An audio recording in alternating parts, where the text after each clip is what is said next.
Ladies and gentlemen, welcome to the Click R3, the holiday special. I don't have to worry about numbering, nothing. So I can't mess any of this up. It's the holiday special that we realized we kind of had to do because that would have made last week's episode the last one of the year. And it wouldn't have included any of the stuff that happened at the Game Awards. So we'd have been like way, way behind then by the time we finally came back. So this is officially the last episode of 2024, but it is a holiday episode, so it's not even a full episode. So that's why we're here on usually every other week. We're here the following week again. So you're getting like that extra, that little bonus episode. That's what it's the holiday episode. I told Ryan it's like the Power Rangers holiday episode where it just randomly showed up and it was non-canon and it never linked anything together, but everyone remembers it. This isn't canon? I don't know. I mean it's not numbered. It's not numbered, right? We could really fuck with the timeline here. Yeah, I don't know how it works. It's like where you make all these drastic changes, and then at the end you just travel back in time to fix it, like just like that out right at the end of the show. I don't want to change this timeline though. I'm happy with the results from the Game Awards.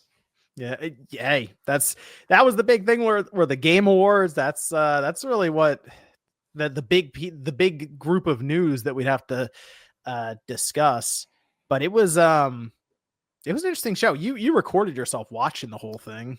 It's funny. I did that thinking like, if it's a nothing show, this won't go up. But if something if what we're hearing is that we'll see some like big stuff that's SIE related, then I'll throw it up. And it's like after the Intergalactic trailer and then after Astro Game of the Year, I'm like, it's going up. Too much happened. Yeah. It was interesting. It was an interesting show. I take it you probably wrote everything down too. Well, what's funny is that I figured because you already had the notes from Spawnwave or for Newswave or no Spawncast. Jesus, you got a lot of show things going on. Yeah, I know. I don't have like the full chronological list, so I figured I'll swing this one over to you in this timeline. Oh, I wrote everything down. I'm not doing the news this week in this separate non-canon timeline. I say you run this bad boy down. Well, I'll give you that then. That's just the list that I have of everything. Passes off a Google document to me. Look at this, folks. Hey, see? Look at that in real time. Yeah, that's right. Oh, he's even got the pre-show on here. Oh, dude, I did everything. I wrote it all down. There's a pre-show SIE announcement in there too.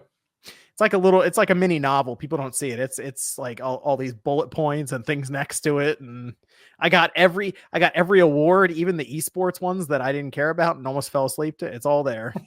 It's all there. This is very similar to how I would write it. So we're looking tasty.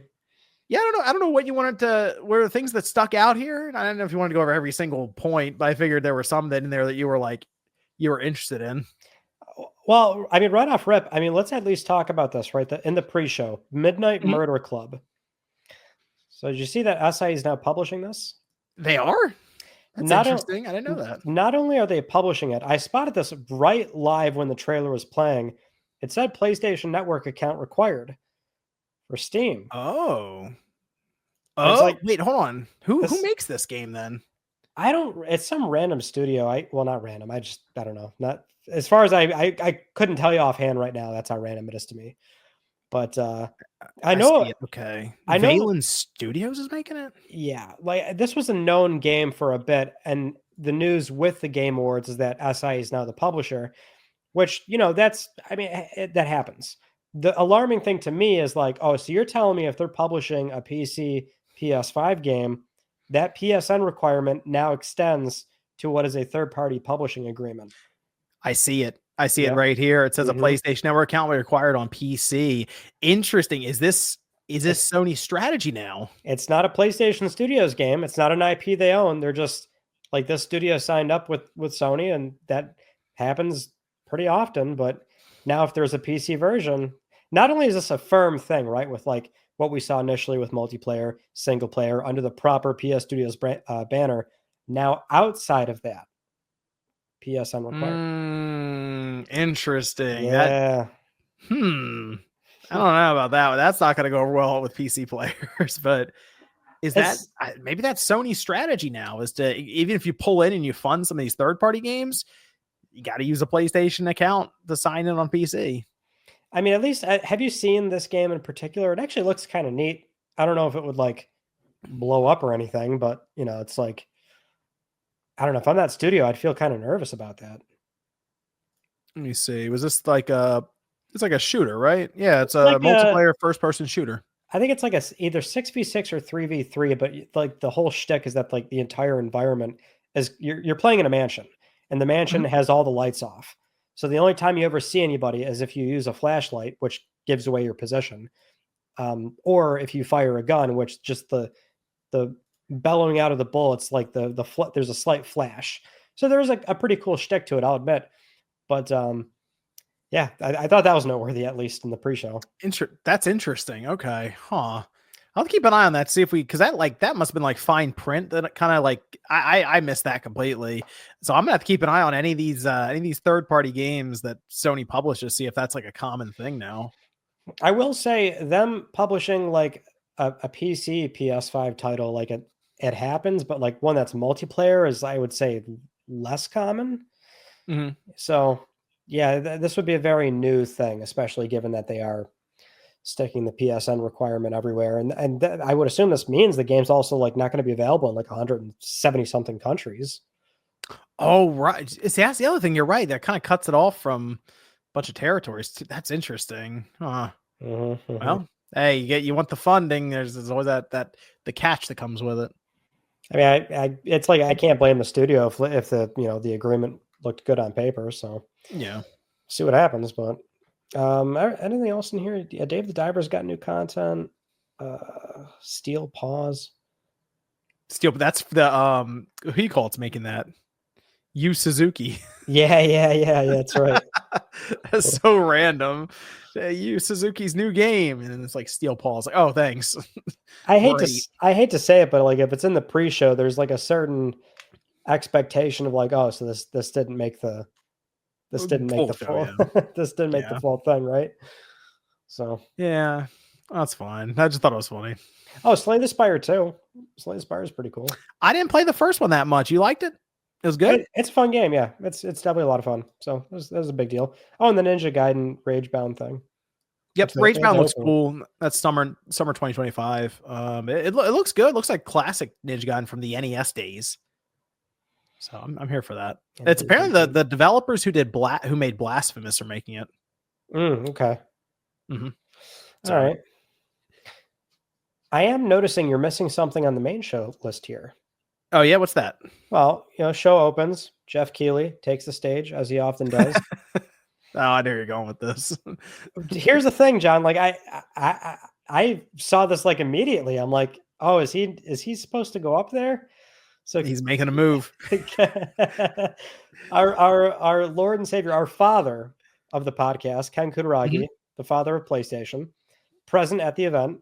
Really a big SAE presence and PlayStation OGs there. There's like that front area, just a lot of people from Team Asobi and Sony Corporate, and then you had Ken there. And so Jeff's just doing these call outs of big names that are like present in the building. Says Ken Kutaragi's right here, points at him, camera's on Ken. Ken stands up, kind of looks back. Then he starts walking around. I thought to myself, I'm like, oh, he's going up there. He's going up there. We got like a speech or something going on, right? 30th anniversary. Yeah, that's what I was thinking. I thought that's where they were going with it. And like the camera just does the wide shot to Jeff, and like you can see him still working his way up there.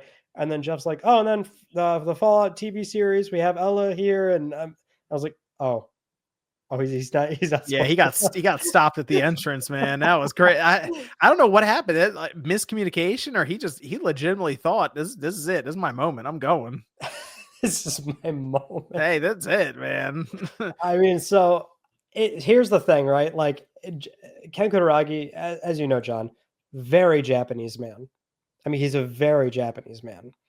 As in, as far as I know, he doesn't know a lot of English. So it's got to be like, Ken thought he was supposed to go up or something. Obviously, it wasn't communicated prior, but Yeah, I guess that's okay. That's true. Yeah, I guess. I mean, so here's the other issue. He was the first person that got the call out at the beginning. I feel like if he was like the second or third and he realized they were just going down the line, he wouldn't have done Ah. that. It was literally like open, and then there's Ken Kutaragi. He's like, "Yep, all right, here I go." And he got. I mean, the security guard basically stopped them. It looked like before they cut away, and it was like, that's a shame. That's that moment where it just. It's pretty embarrassing, but I guess he's just sat down and everyone just kind of moved along with it. Imagine being the bodyguard that has to tell the father of PlayStation, no, go back to your seat. Yeah. I mean, that is that there's always something that happens at these shows that like Jeff has to look at and be like, oh, come on. Like it was the first thing that happened. It was like 2 minutes in. That's a valid point. Yeah. There's always something. Something. All right. Well, so that happened. Now we got regular announcements. So how about The Witcher 4? What do we think of this? See, I'm not the big Witcher person. You know, No? like the first one I remember when that showed up on PC, I was like, that's kind of cool. And then the second one, I think, is where it really took off. And I remember that being on the 360 and people were buying that left and right. And then the third one, incredibly popular. I did recently because Evan was telling me about it. He's like, you should give it another shot. So I did download the PS5 version of Witcher 3. I figure, we got the PS5 Pro. I might as well start using, even if it gets a little bit of an extra boost just from like performance or something. Okay, let's try it there. So I did download it, and I'm going to make an attempt to play it here and there and get through it. Oh, okay. It's a long game.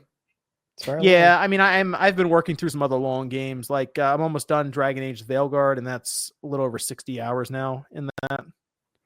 So there's been a lot of longer games I've played this year. I told you Rebirth was like 80 something hours, something like that. So yeah, it's I won't be annoyed when I won't be mad when I start seeing more and more linear, shorter games show up in the future, is what I'll say. Because some of these games, the problem is when you get 50 hours into a 70-hour game, you're so invested, you're like, I need to finish the game at least, but then there's still another 20 hours in front of you. So yeah. I completely sort of have that shared experience. I think I'm going to get the platinum in Veilguard though. Really? You're going to do it? I think I have like another 10 trophies left, and I think half of them are story ones. Oh, really? I didn't look at I don't know what the guide is or like what the roadmap is for that game, but I assume if you're going for it, that means you have most of them naturally, since I know you're not about that life. So yeah, I think I've gotten this far just like by playing the game. So it might be one of those platinums where it's actually well done. Because I think platinums where you beat the game and you have 30% of the trophies unlocked are just bad platinum trophies. I'm sorry. They are not bad. Get out of here, John. They're just bad platinum trophies. The best trophy list is a mix of mainline, odd jobs here and there, side quests, maybe like 2 or 3 things that you wouldn't normally do. But in the process of like forcing you to do them, it's actually a very fun activity. Maybe they should all look to Insomniac should run a class on how to do your platinum trophy, because I think they do like the best ones. Well, the thing, a lot of SIE titles now, after a certain point, like, I had this, I don't know if it was like a hard mandate, but there's some sort of obviously corporate push of like, let's make these things like kind of approachable. Before a lot of like first party platinums were, some could be like a huge pain. I will say this for The Witcher 4, the trailer, right? This is sort of the meta commentary here, not even so much on Witcher 4, but it's like, I'm sitting here, John, I'm like, this is long and it's all CGI. Like, I like The Witcher. If you're announcing it, like, let's just get this done. It's CGI. It's all pre-rendered. I don't know. I get the mission statement, like it's Siri now, but like it's like 6 minutes. Yeah, it was pretty long when I start seeing how. I mean, I get it. Witcher fans are probably like, "Oh, cool, it's Siri," and you see you're like fighting this big creature, and then drinks the potion, or apparently she's a Witcher now. That's a whole thing. This is like when my parents would listen to me talk about, like Turtles or Power Rangers or Dragon Ball or something. Like, all right, cool, it's great. I'm not really sure about the lore or anything, but people seem unsure about that whole thing. But you're right, it kept going and going and going. It's like, all right, this is basically, you don't get an idea as to what you're looking at necessarily because you don't see the gameplay or anything, so it's harder to tell. And even so, in a CGI, it's like you get even less of a view of that game then. Yeah, I mean, well, that's the thing. It's like there's always that balancing act, right? I mean, if a studio wants to like put the name out there, fine, and it's going to be like a dressed up CGI thing. Mhm. I mean, I don't know what good is like 6 minutes of like this is not what the game is going to look like. You know, it's just too long. Right. Also, you Like got if to you get it in yeah. engine and it's like looks closer, yeah, I get what you're saying. Well, like you got to think about like the Game Awards too. Like it's always so publicized with the Jeff Keighley stuff, where it's like how valuable the time is on that stage, where it's like $500,000 to 7 figures for some time up there, and it's like, Jesus Christ, 6 minutes of this, dude. My favorite franchise. I don't want a 6 minute CG trailer. Let's wrap it up. Give me gameplay. You know, it's a Yeah, good. The Witcher fans are probably like all happy. We're like, oh, it's still going. I don't know, man. You know what was a good trailer? The Elden Ring Night Rain one. Well, now we got to start looking at that soon, maybe as a Sony game, huh? Well, perhaps.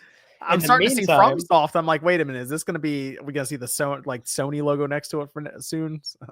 Well, it did say their standard publisher is still partnering up on this one. Yeah. You know, it's weird. I was watching it, and it wasn't immediately clear to me like what this was. Like, obviously, it was new content. Oh, actually, preface the whole thing. Jeff opened this announcement by saying new standalone content, and then it moved into From, and I'm like, oh, he's really going out of his way to say standalone here. Yes.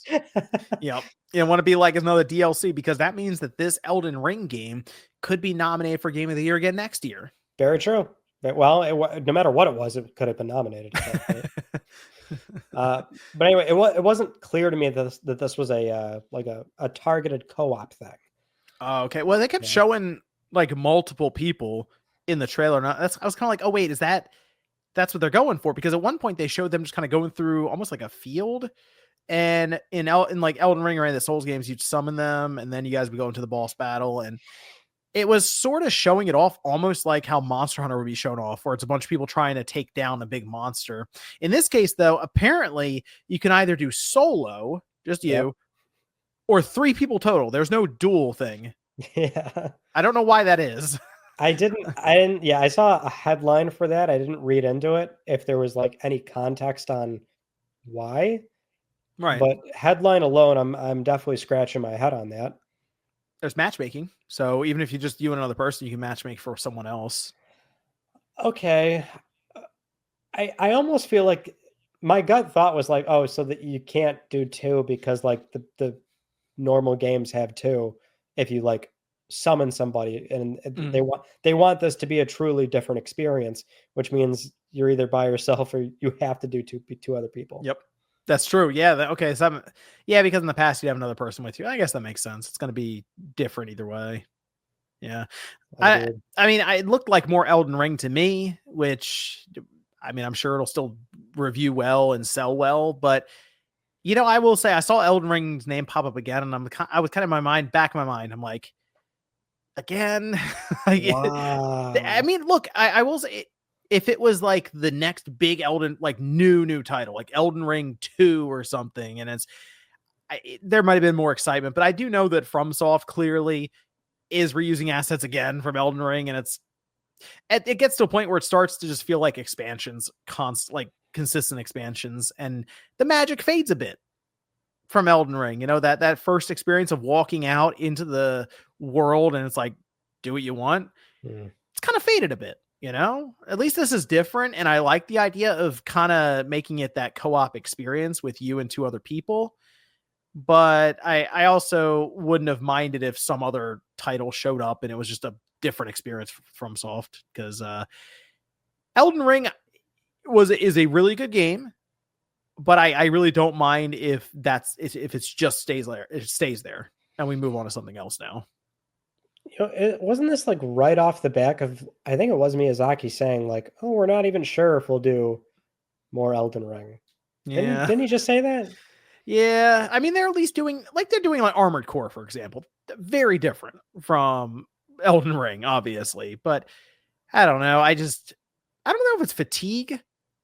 But it's something. It's something where I'm like, okay. Or Elden Ring. Also, I did spend 130 hours in Elden Ring or something like that. over time. That, and then the expansion the expansion we just had, you add all those hours up, and it's like, man, I've been in this world for so long now. I guess spend more time because that's coming next year. Yep, that's the other thing. It doesn't feel rapid fire because Elden Ring came out a couple of years ago, but it's like, okay, that expansion, now this, it's like technically three. I mean, one was large enough to be nominated as a game of the year. That's 3 big pieces of content in 4 years, something like that. 3 years. Well, I feel like if you sell the amount of copies an Elden Ring did, you're kind of almost beholden to do more of it. That's true. We got the Rebirth PC announcement. It was like right on the dot, coming out January next year. That's about right. All kind of expected that. There was a trailer for the Cat League game. I guess it's like all. I think is this your game? It's weird, right? Because so when I'm watching the Game Awards, I'm not locked in the whole 3 hours. I'll be honest. Like, I was kind of going back and forth. Like, I had the camera rolling, but I was also like editing LTPS as the show was going, and so like in between some of like what I thought was smaller stuff. So I'm like sitting here editing, and out of my periphery, I see all this fur going on. I'm like, oh shit, hold on a second. It's this cat game. Caught my attention, but I guess this is like a dubious game here. I don't know. What's going on? IGN got the story, talked to the person, and they were like, this is not an AI game. It's not an NFT game. It's not. Even though did you see the name of the developer? I didn't really have a chance to like even look into this, so I don't know what the hell's going on with it. The name of the developer is Super Authentic. It's super authentic without the C on the end. And they say it's not an AI game, but man, it looks like an AI game. They did look a little synthetic to a degree. Right. Yeah, and it was for like Apple Watch too, and I'm like, what? Apple Watch? What? Yeah, it says it's for the Apple Watch. Oh, like a Tamagotchi style thing or something? I guess. They didn't really explain it. That's what I mean. That's why I saw it. I was like, that's weird.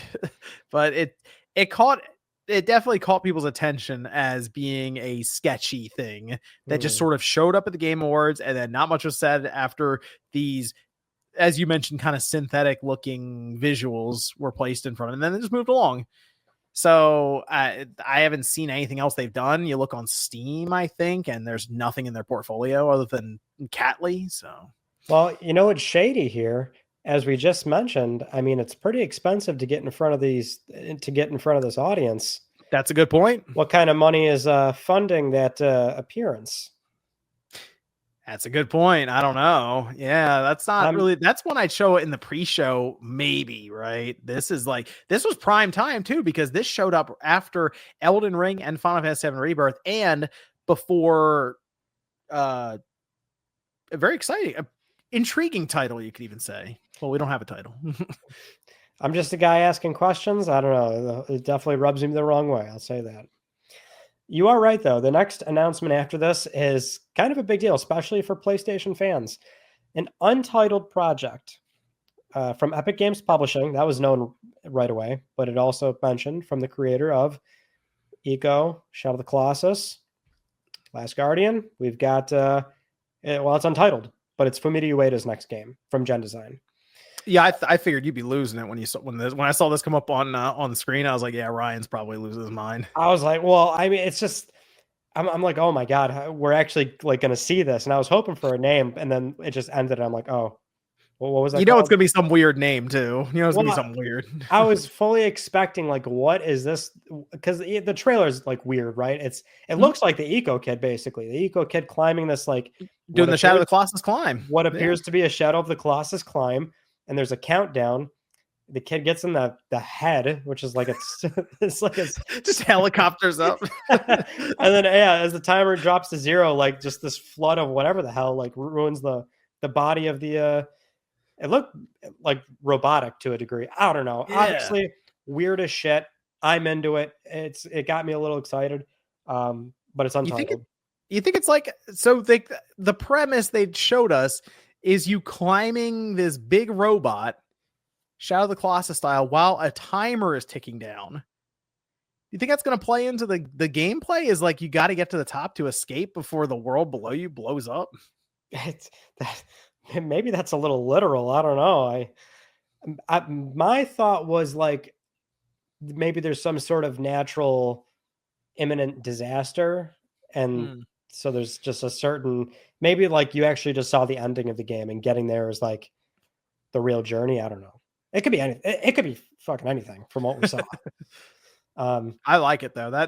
That's really cool. And Epic Games is publishing it. Yeah, I mean, this is the other thing, right? Like, I think we always knew like it wasn't going to be at Sony. They kind of let them go, and they wanted to go. So they were going to go up. They were going to end up somewhere. So it's I'm not even sure you can look at this and say like, oh, why isn't this with PlayStation? Historically, that's how it worked out anyway. So, and who knows? I think it's been in the oven for a long time too. So, I mean, PlayStation's going to get it either. I assume they're going to get it. So sure, it'll ship on PlayStation probably. Yeah. And I don't know. The if anything, it's not surprising that it doesn't have a title, because like these games do kind of take a while to end up releasing. So either way, that was a very special thing to see. I did want to actually also mention right in a row again. We're still going in order here. Outer Worlds 2, which at the very minimum, like this is one of those games where we weren't sure, but sure enough, game date PS5. Yep. So there you go on that one. Which we did have some comments from Satya Nadella this week that redefine Xbox players, and he basically just said, yeah, everything's kind of gonna go to PlayStation here now. So I mean, yeah, that's just how it is. It's what Microsoft wants to do, and they kind of showed it here once again with Outer Worlds 2, PS5, Xbox. I think I think the suspicions were like confirmed for me at least, which was like really the only hang up is just certain teams just are not 100% equipped to jump into it, go into the deep end right away. Yeah, like this studio was Obsidian. So, and it sounds like there was also rumors that Fable is probably going to make the jump too. So yeah, it just seems like it's more a matter of when, not if, for certain games. Another right in a row announcement though. We got to talk about Split Fiction. We got to talk about Yeah. That we might have to play that one, Ryan. Hey, I'm with it because I'll tell you, I stand Joseph Ferris. This man is unhinged. It looks like he has a lot of fun. I'll give him that. Like he looks like he really enjoys the industry and like making games. By the end, like when he like walked off the stage, I said like I wish I was half as happy as this guy. Like he's like, oh yeah, there's my wife and kids. Put the camera on him too. Come on, I'm like, look at this guy. It's like directing traffic out there on stage. The game looks cool though. It's like that jump between sci-fi and fantasy, and you got the two different worlds going at the same time. The players, that I think that'd be fun to go through. Maybe we'll do that for like a Click R3 thing or something, or just a video on your channel where we go through the game. Hey, we could do a platinum playthrough. It's normally snap. They're normally pretty straightforward. They have the cool oddball trophies that you don't have to do, but they're fun to do. And yeah, this game looks fucking sweet. And I love reveals like this too. This is the first time we're seeing it. And hey, here's like a ton of it's all gameplay. Here's like a brief synopsis. Here's all these cool sequences. And you know, of course, it's Hazelight, so they like doing the whole like buy it once and you both get it sort of thing. No DLC or no bullshit in his words. So it was March 6th. It's so soon too. What a great reveal. Yeah, it's out very soon. Yeah, that one was cool. Let us know in the comments. You want us to go through that? We could do a playthrough of it. That'd be fun. Be interesting to see. Did you play It Takes Two or A Way Out? I played It Takes Two. I think I played that on the Xbox. I'll have to double check. I played that. Yes. Yeah, I played it on the Xbox. I didn't play. I played A Way Out for one session because I had like someone I played it with a friend for like an hour, and then we just never. That's the problem with these games for me. Sometimes you got to find someone else to play it with. It doesn't always work out for my schedule with them. That's the only issue. But like, I love that we've got like a single player, true like co-op style game. Oh, sure. Yeah. You have this written here: Steel Hunters, Mech Combat, Titanfall 3 joking. That's what people were like. People were like saying it looked like Titanfall 3 as like joking. Really? I don't think it looks like Titanfall 3. I would not have made that connection. No, that's what people. I was observing the commentary online on like social media and Twitter, and between all the arguing and stuff, people are like, "Oh, Titanfall 3." So taking massive leaps here just to get to a joke. Black Frost: The Long Dark 2 Early Access 2026. I don't even remember this. Black Frost. see, hey, I'm on it. You're probably editing PlayStation Plus games for LTPS or something. I'm over here writing down The Long Dark 2 Early Access 2026. You're not wrong. I did pay attention to Borderlands 4 though. How do you feel about Borderlands nowadays? I always get this from people now when I talk to them about it. They just feel like they're Borderlands out. I'm not a huge Borderlands person, but the impression I get is that everyone loved 2, and then they just like played 3 once, and that was kind of it. And now it's like, do people want 4? I played I think I like the first one more than anything, and it might have just been that first time playing Borderlands. Again, it's that effect of, oh wow, like a million guns or something, and then you start to realize that it's like 30 or 40 guns, but they're all different combinations. you know what I mean? It's kind of what it turned into for me. But I just mentioned the Elden Ring situation that maybe I'm just Borderlands out now. I don't know. Maybe it's a lot of games. Getting a lot of sequels nowadays, John. A lot of sequels. That's true. The fatigue kind of kicking in for some of these things right now. Maybe that's what it is. Hell, let's face it. We did just go over a bunch of sequels. And what was two new IP so far? 3? Yeah. Well, no, 4. Okay, there's actually more. Now that I'm looking at the list here. Yeah. The list I'm not even paying attention to, apparently. You're surprised Clive is going to Tekken 8? Dude, I had like a dumb moment. I'm watching it, right? And I'm like, why is like a Final Fantasy 16 announcement here? And then I saw Jen, right? And I still I still wasn't putting it together. I'm like, why is Jen in Final Fantasy 16? Oh yeah, wait. It's Tekken 8. All right. Because I know that so this was like a thing, right? People want Tifa. Yeah, they want Tifa, yeah, but like actually it's Clive. I like Clive though, so that's cool. I still gotta get Tekken 8. I don't have it. What should I jump to? I'm gonna jump to, I have Tekken 8, but I'm just not very good at fighting games, so I'm not either. Doesn't go well for me when I play it. Let's jump down to speaking of fighting, it's Virtua Fighter. That's a big one. RGG's making it.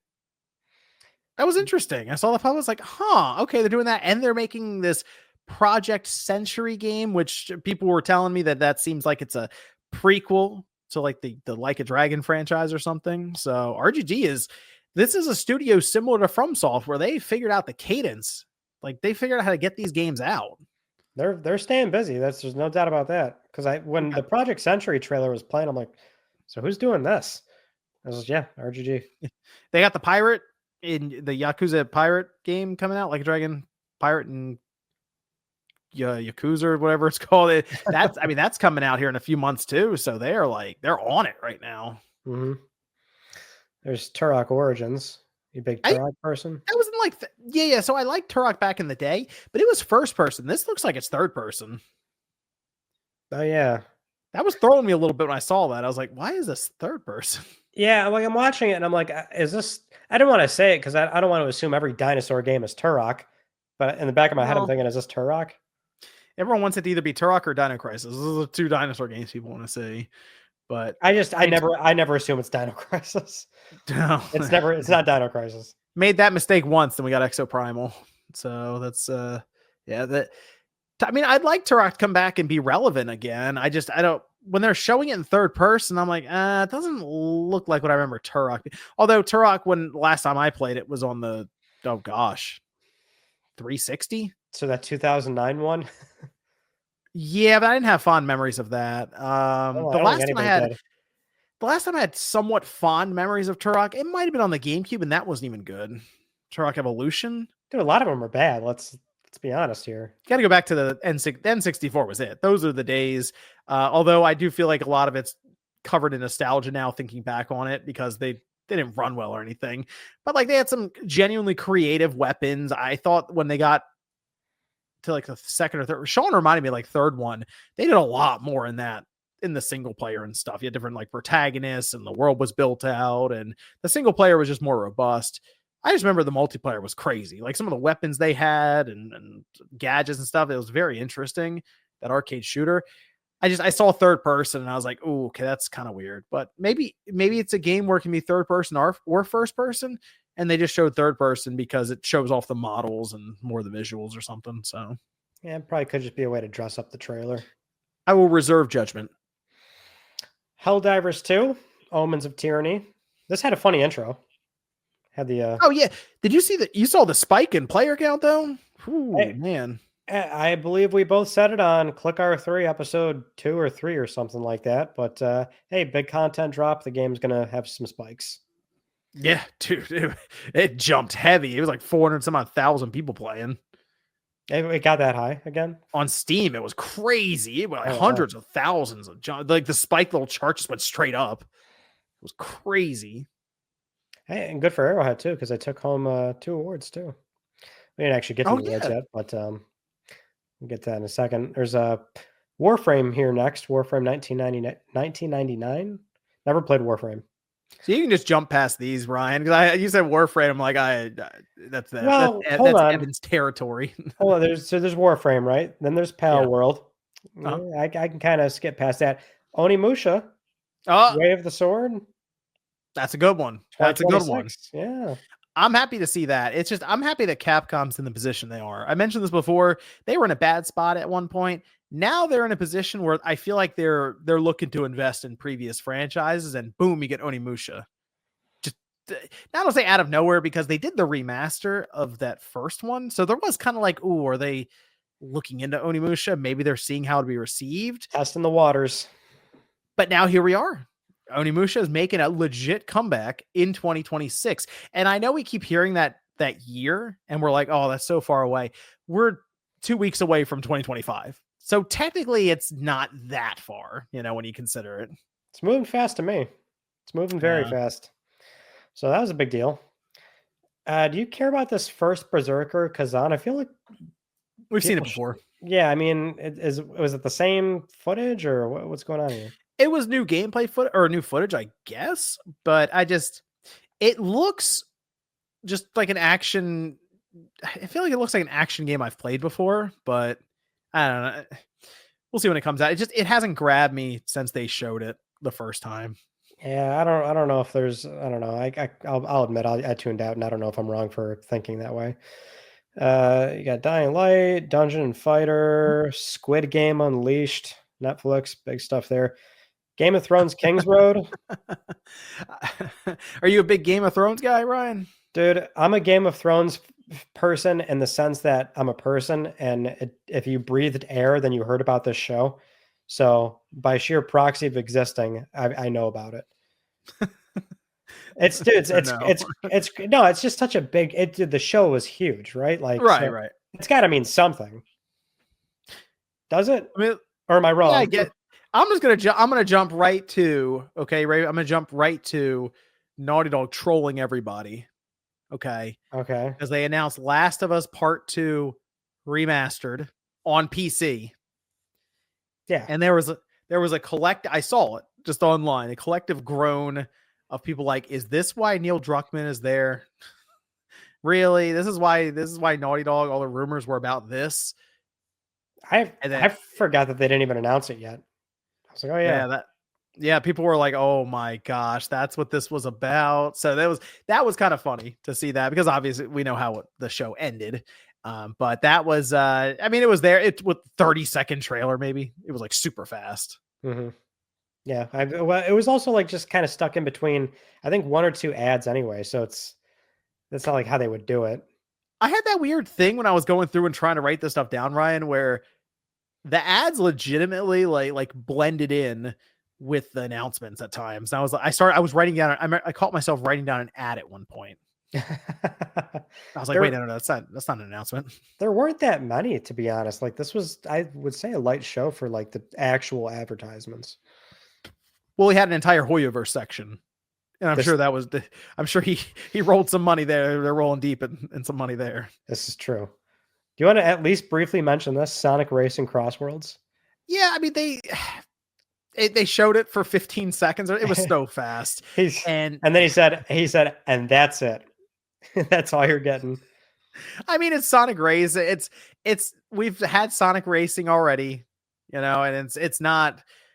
I don't really know how much you're doing with it. I guess because they got to show Shadow, and obviously a Sonic 3 movie 3 is coming up soon, so people are like all about Shadow right now. I guess, but you're not leaving a lot to the imagination to be like, yo, Sonic Racing. People are like, all right, cool. That's all you really need, like save some money if you're Sega. Right? I don't have to do much. I thought they'd show a trailer, but it was like a logo basically. It was pretty quick. Yeah. You got Mafia, the Old Country, summer 2025. Here for it. I'm here for it. I'm excited. I like the most recent one that did the remaster or the remake. Really well done. I recommend anyone out there go check that out. Awesome game.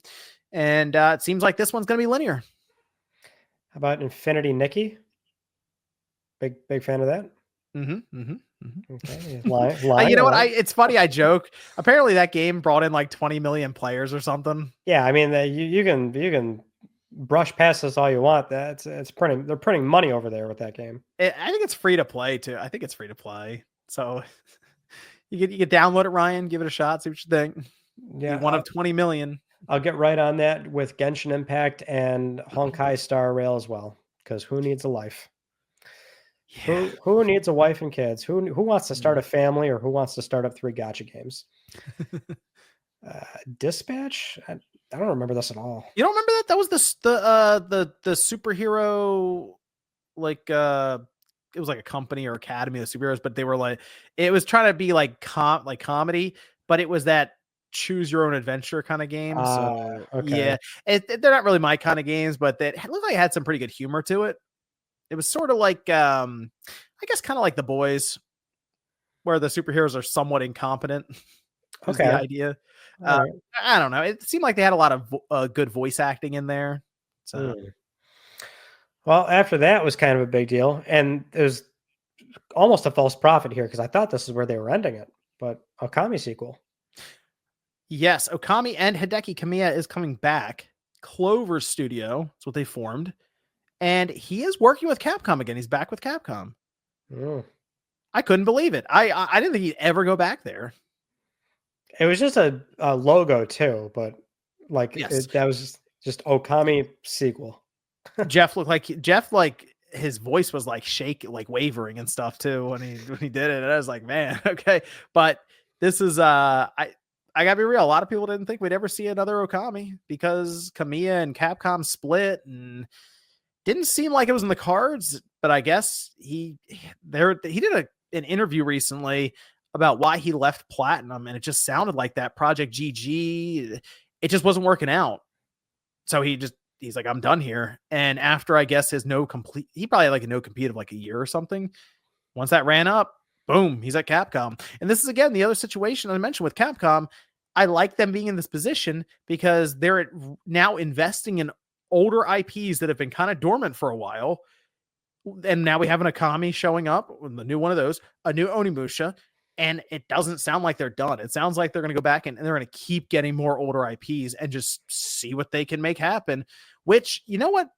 I think it makes a lot of sense now, especially because we do see this crossover between not just like Hollywood, but like streaming services, the transmedia crossover that these companies keep talking about.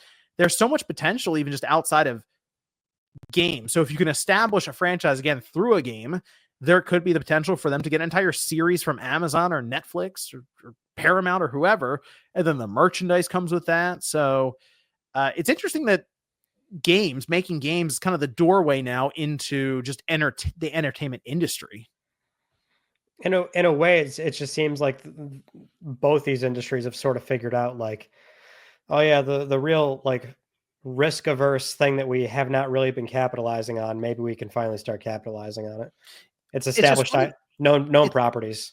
It's funny though, Ryan, because it used to be you make a movie and then you make a terrible video game on that movie. Yeah. Now it's like you make a game and then maybe you end up making a terrible series on the game. It's kind of, but recently we've been getting good series. I wonder how. So it's kind of nice. I wonder how reflective that is of the film industry and where it is nowadays. Which, like, in terms of movie discussion, not the biggest movie expert out there, but like my understanding in recent years has been just like any other big industry. It's like a lot of risk averse budgeting. So that's why there's all the Marvel superhero movies. You're not getting these rom-coms anymore. And it's like, yeah, let's start looking through the treasure box of video game IPs. And those are safe bets too. That's how I see it.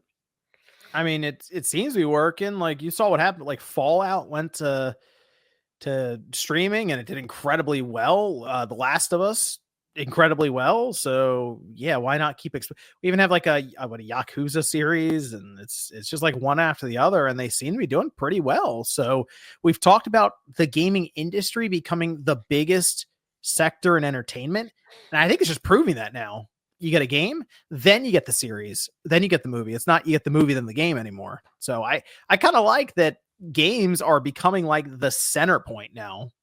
I love it. I'm feasting. That's I mean, how it always should have been. You see the soundtracks also, like, those are then going to, so you now, instead of you get the movie, then the soundtrack splinters off of that, and then the game splinters off of that. It's like the game, the soundtrack comes off the game, goes to Spotify. We get some kind of movie or TV series comes off that game. The merchandise comes from it. So I think it's really cool. It's a really cool time right now in the industry when it comes to that stuff. I'm thoroughly enjoying it. It's still a little concerning in the sense that, like, it's stunting new IP, but for the most part, I mean, it's about time we started doing this shit right. It is weird, right?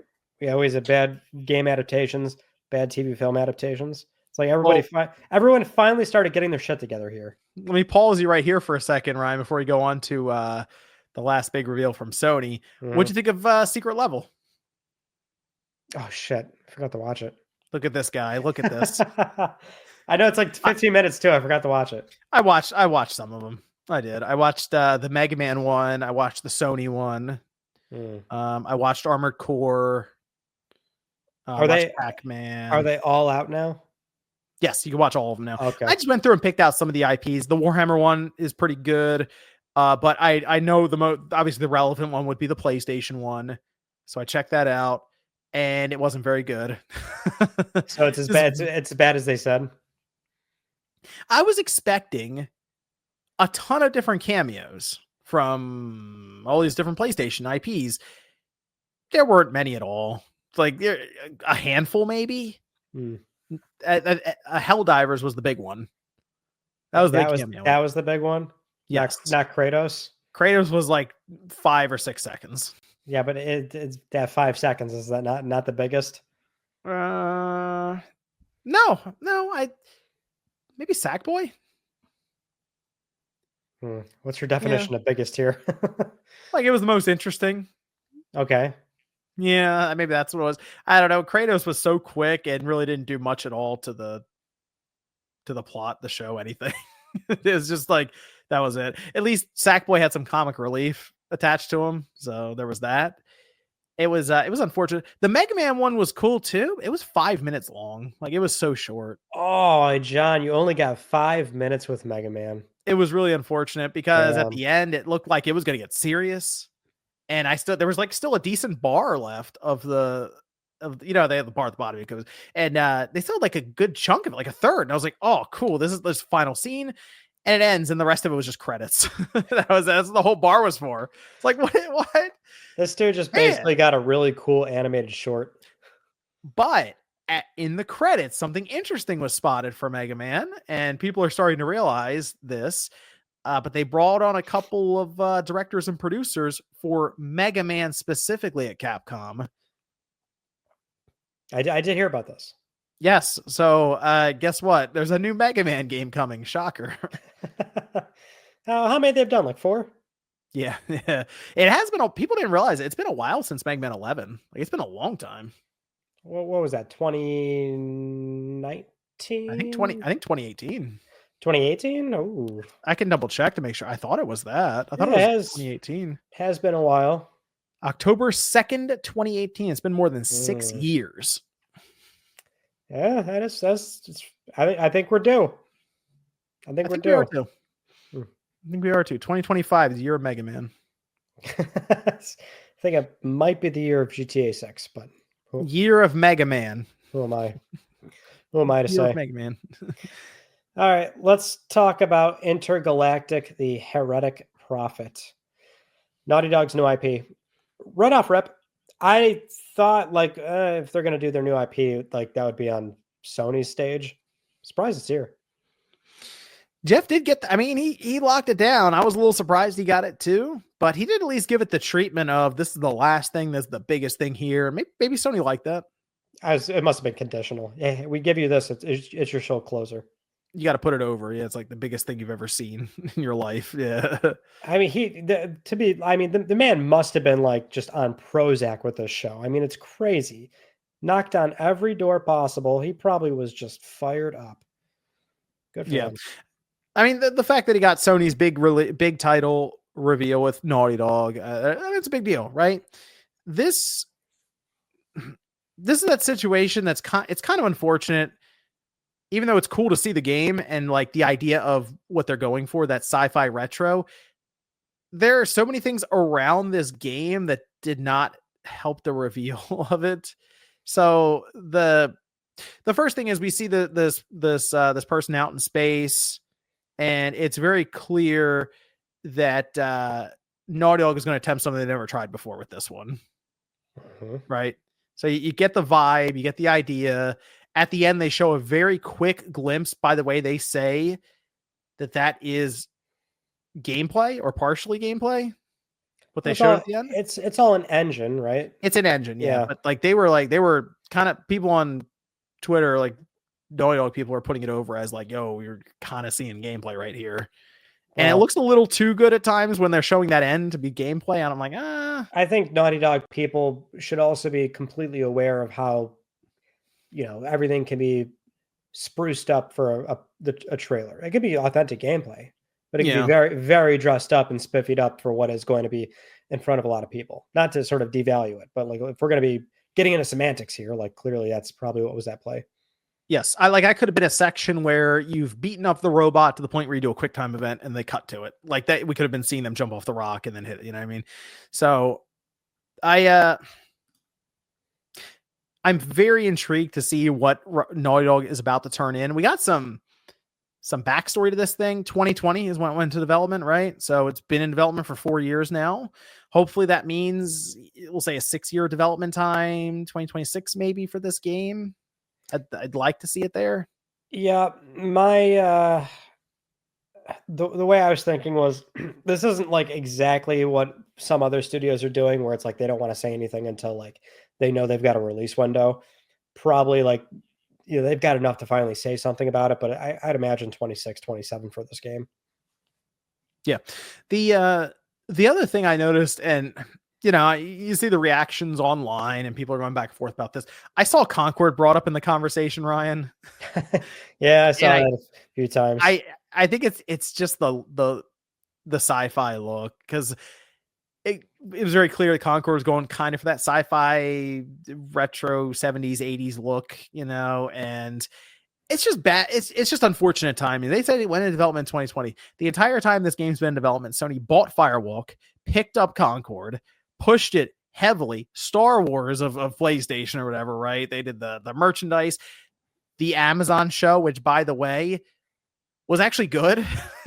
the secret level, it was actually good, and very unfortunate because it has no game to then go to. But they made the big push.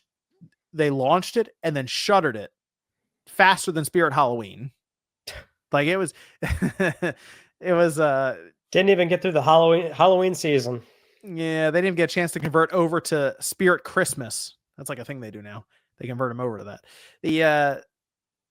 So now we're in the wake of we're just in that post Concord world, and we're within proximity of it shutting down, and then here comes this retro sci-fi game from Naughty Dog.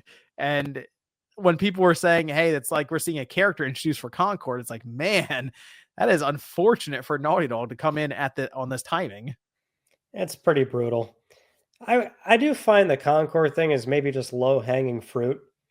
Does Oh, it seem like absolutely is at this yeah, point. yeah. I mean, it's because like I don't know if I'm picking the one that seems appealing to me off like aesthetic, like it is really cool how this thing is like inspired by Akira and Cowboy Mhm. Bebop, and I don't know. Like the first time I was watching it, I'm like, oh, there's probably so many little things in here I'm missing, and then on the second and third watch, I'm picking up on it, and like it's the sort of Naughty Dog attention to detail. We're inspired by creative things, and so it's. I think the game's got I don't want to say a lot more, but certainly a bit more visual identity going for it than say something like Concord. It does. It Obviously, yeah. does. You see the laser sword when she turns it on, it looks like waveforms and sound. Yeah, I thought that was really cool. there's probably going to be so much of that shit in that game. Yeah. So there's that. I'll tell you, it's for me, new IP out of Naughty Dog, and it's so different. It's so It different. is. Yeah. Very different from because we're so used to they did Uncharted because they in the beginning they show you all the stuff they've done, right, to kind of set the stage. Yep. But I realized they go from like they go like Crash Bandicoot, Jack, and stuff. You're like, oh yeah, those games, yeah, for the average PlayStation. Because what would you know if you've been playing these PlayStation games even for the last 10 or 15 plus year? You would know Uncharted, you know Last of Us, right? Those two titles. This is like in space on an abandoned planet that apparently no one's escaped from in 600 years. And it's like this sci-fi retro. It's so different from what's more grounded reality with the other games. Yeah. So it's probably important to fill in that context. Like this, Naughty Dog didn't really want to say a whole lot about this game, obviously. What they were willing to say was it's going to be the most gameplay focused title that they've ever done, which for me kind of rings off some like exciting alarm bells because like Naughty Dog can do good gameplay, obviously. But in recent years, like, yeah, they spent a lot of time fleshing out a narrative and trying to go for this emotionally engaging experience, which they say will still very much be the case here. And the story is you're like this bounty hunter that was maybe a part of this like crew that disbanded or something. Then she's just trying to get some money. And obviously there's a lot of missing context as to why. Goes to this planet that when you go there, the lore is that you never come back from it. So that's really all we have about this game. It's new. And for anybody that's had this sort of Naughty Dog fatigue in recent years, and just, I would argue games industry fatigue in general, which is, man, it's a lot of sequels, a lot of familiar properties, a lot of this, a lot of that. Games take forever to make. I am cautiously excited. And I say that because no studio, at least in my view, has like this 100% I'm going to put full faith in them kind of thing. But there's obviously certain studios I'll pay more attention to than others, and I get a little bit more excited for. In this case, yeah, sign me up. I want to see more about this game. I'm very intrigued. This is a situation, though, I will tell you, Ryan, is whenever a new intellectual property gets introduced, and I'm not really sure the context to go on, I'm less, hyped or excited if there's no gameplay like shown to give me an idea as to what we're looking at. We're going to get it eventually. Clearly, there's a teaser. The idea is let's set you up with the premise, the world, the art style, anything like that, right? But if they had just had 30 seconds of like gameplay shots in there, and I'm like, okay, that's the character perspective we're going with. This is melee combat. Okay, there's some gunplay, just things I can go off of. I think I'd be like really excited for this in general, just because I'm intrigued. I will say that I want to see what Naughty Dog's plan is here for this thing. Yeah, that might be one of the things that was working against them on this trailer, because obviously there's actually been a number of pushback on it, which for one reason or another could be that people hate the protagonist, or people just like Neil Druckmann because people still have an axe to grind against the studio, or not showing gameplay. It's a new unfamiliar property. Like if you check the social media sort of rankings for this particular trailer, which is kind of a mouthful for SEO, Intergalactic the Heretic Prophet, it's like there's just a lot of things working against it for what would seem like such a big deal, Naughty Dog's new IP that they're finally announcing. They're finally doing something new. And it's actually has been a decent amount of pushback on it. But I think when you get that trailer that maybe better presents what this game actually is, it'll better dictate what kind of future is in store for it.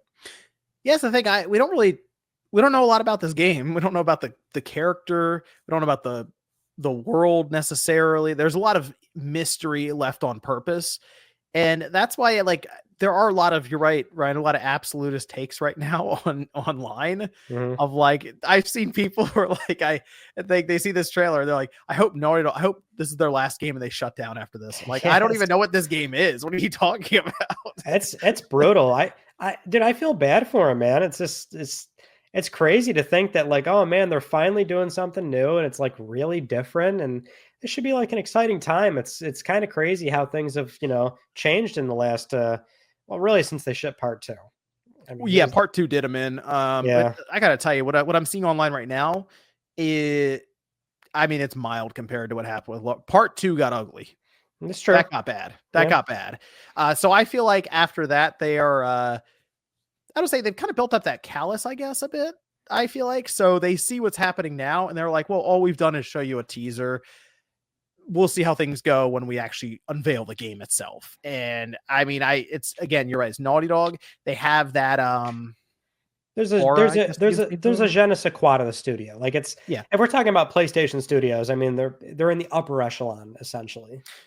Technical prowess. Yeah. So that's why I'm looking at this. I'm interested. I'm not jumping out of my seat. This is incredible. I'm interested. And I want to see how they've built out that. It seems like it's all taking place on this planet, so it'll be somewhat controlled. But I'm we're not space traveling, for example, right? We're not going from planet to planet, nothing like that. But I'm interested to see more about this, especially because they seem to be focusing more on gameplay than anything else. And I feel years ago, when Elden Ring came out, Neil Druckmann mentioned that he was kind of influenced by the way that game was set up with sort of its player guidance. And now I'm seeing this game or the teaser, and I'm like, I wonder if this is going to have some of those influences in there where it's not going to be as hand-holdy kind of, and maybe it's more set up in remember those wide open areas in Last of Us Part 2? You get there and you can sort of look around a bit and eventually you funnel to a certain spot that then pushes you along. Maybe it's built off of that where more of that the world is opened up to you in that regard, but it still has that setup of narrative driven experience. No, you're right. We had Ben Hansen mention this recently on that one MinMax episode where he said he'd heard about Naughty Dog's next game. I don't want to say too much, but I've heard that it's about player freedom. And so I think there's it's always hard for me to get super excited about something, no matter what the studio is, if I'm not seeing enough of it. But I think there's the breadcrumbs are there. And with the studio's notoriety, I can safely say this is one of the few games out there where I'll be watching this thing like a hawk. I think it could, they could very well be cooking with this. Mm-hmm.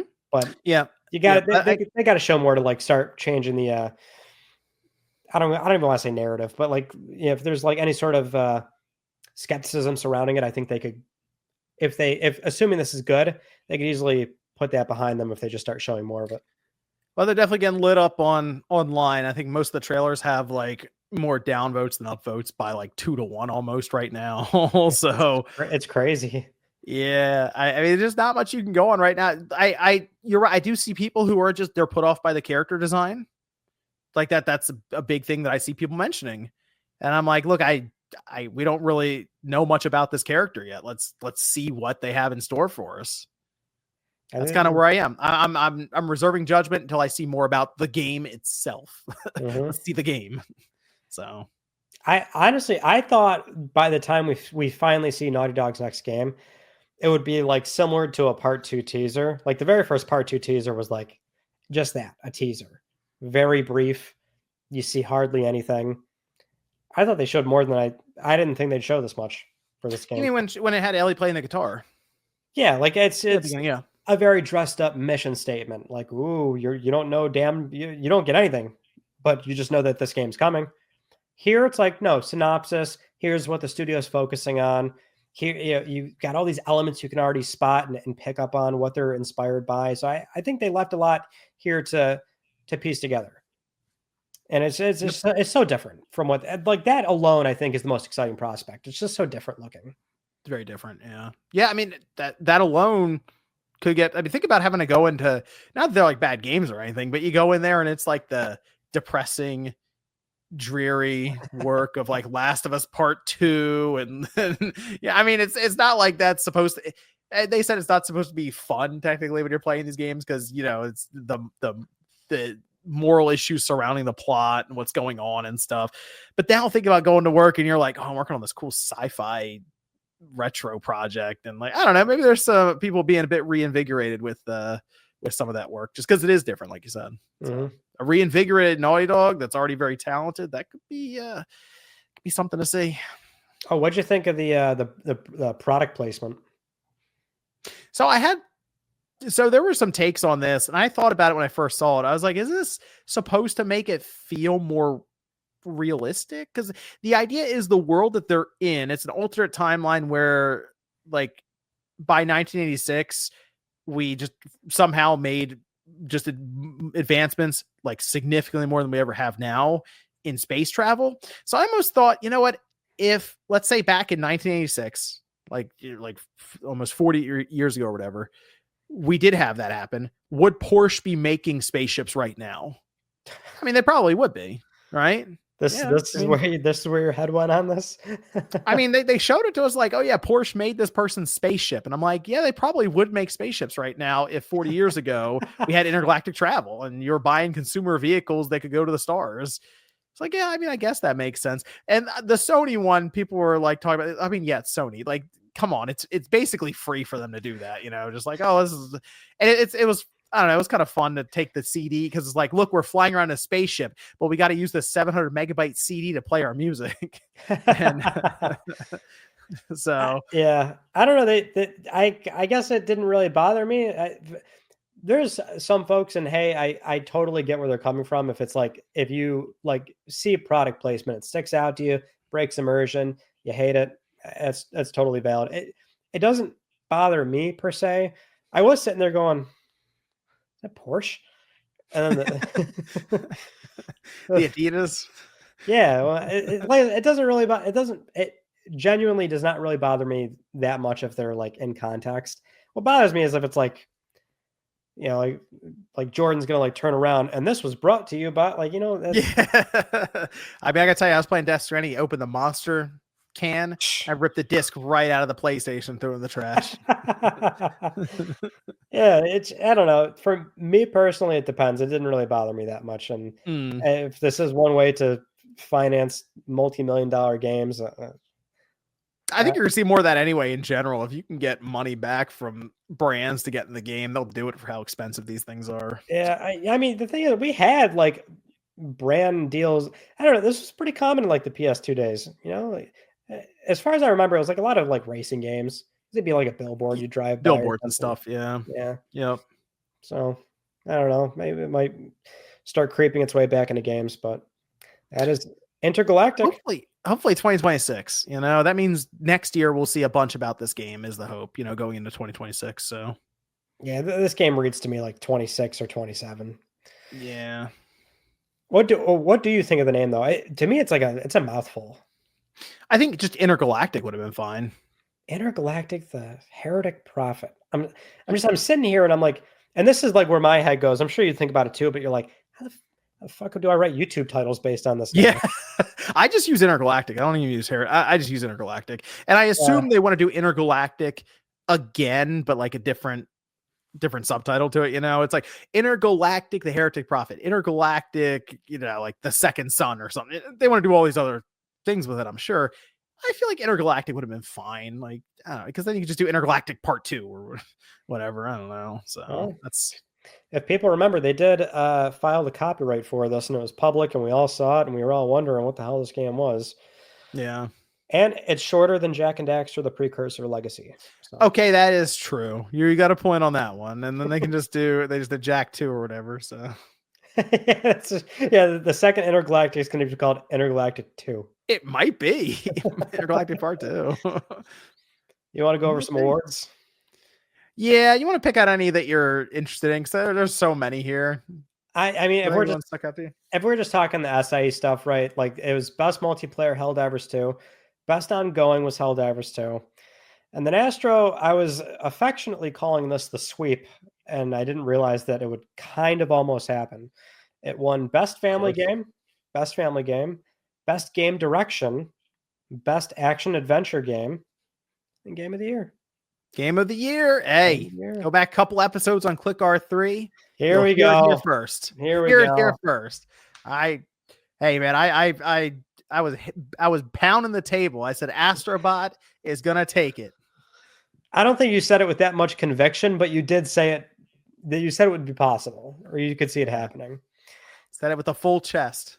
I believe my words were, I think it'll win in some places, but probably not here. So you can imagine my surprise when I saw this actually got it. I said Astrobot. He took it. Took game of the year. No DLC winning, nothing. Astrobot was like the savior of the show. I was very happy. I will say, when you see Nicholas Deshay hear the announcement, he looked visibly shaken up. Like he probably didn't think it was going to happen. Very happy for Team Asobi. I'm sure SIE is just pleased with it too. Like, damn, this our 3D platformer that's like this modest budget, small team took home another Game of the Year award. The company loves these big Game of the Year W's, which they're not a stranger to at all. What's funny is that Astrobot was stacked up against a lot of multi-million sellers. I didn't think it'd be such a I don't know. Maybe I'm just naive, but I'm like, oh damn, people are like pissed about this. Okay, I told you that because you were like, oh, what a hot take. I'm like, hold on a minute. So like here's the thing, you can't be sheltered, right? Like it depends on certain circles. Like when before Astrobot came out, right? Like you and me knew about this game. We followed its development. Comes out but there are certain channels I'll occasionally watch or check into. And I'm watching one person and they're like, I didn't even know this game existed. What? I'm like, call them out. Here it is. And, they're like there were some people who were like, how did this win Game of the Year? Yeah. I mean, in fairness, it's a game that sold 1.5 million versus, you got some pretty big names up there. So, but I will say some people though, who were like, how did this win? I haven't played it, but how did this win? They were saying that some of them went and played it and they walked away and they were like, that's a really fun game. There are some examples online of that happening right now. And it's kind of the same with Balatro a little bit. People are like, how did this get nominated? And then they're like 2 hours later, like, I want to say I'm sorry for saying that because I played it for the past couple hours. It's really good. Astrobot's already kind of getting that, which might actually be a good thing for the sales run. You would think. I did see Matt Piscatella initially put out something on Blue Sky where he's like, oh yeah, day after it shot up. Day after that, went back down. Well, had either way, a slight knock-on effect. Yeah. I told you people weren't happy with Astrobot winning, but too bad Astrobot won. I love the attitude. Yep. Hey, you leave Astrobot alone, okay? The better having fun. The better game won. Yeah, you leave Astrobot alone. Let protect my child. Leave him alone. Yeah, leave Astrobot alone. By the way, the winter level they released is actually really good. I have not played it yet. I will be playing it soon. It's good. There's they put a bunch of bots in there unlocked too. I might put on a Santa hat while I'm playing it. Gotta get festive, Well, I told you that you might get a Santa bot. And instead you're just spoiling it? Like, what are you doing? You get the Santa Astro hat. You're just spoiling it, John. It was in the trailer. Oh, was it? Yeah, you can dress up as Santa. I just want to get mad at you for some reason. He's dressed up as Santa. I didn't even tell you there were some bots in there. I was like, oh, well, that's kind of cool. There were a few in there I wasn't expecting. Yeah, what's up with fucking Twitter and what's with the internet nowadays? Like something happens, you got to put it up on immediately. Oh, and people spoiling it for you. What the fuck, man? Stop. You getting spoiled? What is with the second it happens? Share. Come on, dude. People just having fun, Ryan. They can't wait till next year to play the winter level. Jesus Christ. Ryan gonna be playing it in the springtime. Be like, wow, this holiday level's great. Got to play these things right away, apparently. It's pretty quick. You I go mean, through it maybe twice to get everything. even publishers are ruining it. Oh yeah, we'd love to be a part of this. Check it out. Oh yeah, that's true. That's true. That's true. They are. There were a few in there I saw, and I was like, "Ah, it's kind of neat." Like we already talked about one of them because the credits, Yeah. like Tomba, that was one that was in there. But there are some others that I don't remember even thinking when I'm going into it. We're going to be there, and they popped up. I was like, "Oh, that's kind of neat." Okay. Tomba, John. Tomba, not Toomba. Tomba. Sorry. Get it right. Tomba. Tomba. Tom. Like Tom, the name. Tomba. Very quickly though, we Rebirth won Best Music. Yeah, I think that's about right. Yeah, that when you look at the number of tracks in that game, it's ridiculous. It's like overwhelming. And then Metaphor took home a handful of things too. Best RPG. Yep. Best narrative. And best action game went to Black Myth. I know some people really wanted Wukong to win some awards. I think it got one at least, right? It got the player's voice as well. Yeah, player's voice. Yeah, so it got that. That's what I'm saying. Whatever your favorite game is, there's always going to be it's going to win an award somewhere. Yep. Just know that Astrobot won the ultimate one. just understand that Astro took it home. Yes. Very happy. It was. I think overall the winners and stuff, I think they all made sense. I don't think there's anything on here where I was like, how did that win? I think it was about right. Yeah, I'd say so. That's the Game Awards. Yeah. It was a good show. Is the Game Awards.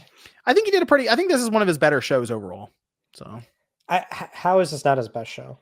I'll just ask that right now. Yeah, I guess I'm looking at it. It flowed together nicely. I will give him that. It did. So still long, but yeah. I maybe just can't help it. Like they just end up being 3.5 hours long, and that's just how it is. Probably. I don't know how you make it shorter if you're trying to squeeze this much shit in there with awards. Yeah, that's the biggest thing. Like people tune in for the announcements. Let's be real, the awards are secondary. As much as he wants it to be like front and center. People cared about award shows. You'd be watching a lot more people would be tuning into the BAFTAs. Let's just put it that way. Yeah, I mean, there's like golden joysticks, BAFTAs, dice. I don't ever hear people talk about those, really, to be honest. No. I was like, what's going to be shown at the Game Awards? It's like, oh, okay. Hey, that's how it works. But that was the Game Awards. So, again, I think pretty good show. Good announcements. Exciting stuff to look forward to for 2025. Speaking of which, you got any holiday plans, Ryan? Gonna try and play video games. A foreign concept around here, I know. I'm gonna try and do that. Not monetizing it. I just want to get some personal playtime in. So we'll see. Video games. Okay. We'll see how that goes, and eat a lot of candy, cookies, all that good shit. Is there one game that you want to try to play a majority of? Put a decent amount of time in for the holiday. The holiday season. If you can look at it and be like, that's the one I'd like to at least chip away at. Probably Rebirth. I mean, my game plan was like, long game Rebirth, and then try to squeeze in like 2 or 3 maybe smaller ones. Like maybe like stick in like Lego Horizon, just knock that out in like 2 days or something, and stick in some Balatro time, something like that. I think I'm gonna make it. I think I'm gonna try to make a decent effort in Witcher 3. Okay, well, yeah, you will need that time to do it. I'm also doing like Indiana Jones right now. That'll be coming to PlayStation 5 in the spring, so I'll be ready to discuss that ahead of its launch here. So it'll let you know anything about that game. But that I think that and Witcher 3 are gonna be and I'll wrap up Veilguard and probably grab the platinum in that as well. Forgot about Doki Doki Literature Club too. Yeah. I got to look at that too. Just gotta write. All you gotta do is write some poems. Not hard. Write some poems. Gosh, that game. Well, that was our holiday episode. Went a little longer than I thought, but hey, that's just how it goes around here. Okay, go up and down a lot of details, looking into everything. But it was it was a good 2024. I feel like next time we'll be back is in 2025. So we'll be back the 7th. January 7th. Sounds about right. Yes, we'll be back January 7th, because otherwise it'd be New Year's Day, and that's not going to happen in this household around here. Oh, you don't want to do Click R3 on New Year's, huh? Yeah, that would work well. I thought we'll be back in 2025 though. I'm ready to roll. All kinds of cool stuff happening. But thanks everyone for tuning in, sticking with us. Formed Click R3 in 2024, and I think 2025 is going to be awesome for the show, PlayStation, and gaming in general. Indeed. So until then, that's Mystic Ryan right there. Make sure you check him out. I'm sure he'll have all kinds of cool videos still going up over the holidays, because I heard he played a bunch of games. So like games for work, technically, not like recreational games. So you're going to see some weird stuff pop up. All right. That's all I'm going to tell you. So make sure you check him out there, and we will see you guys in 2025.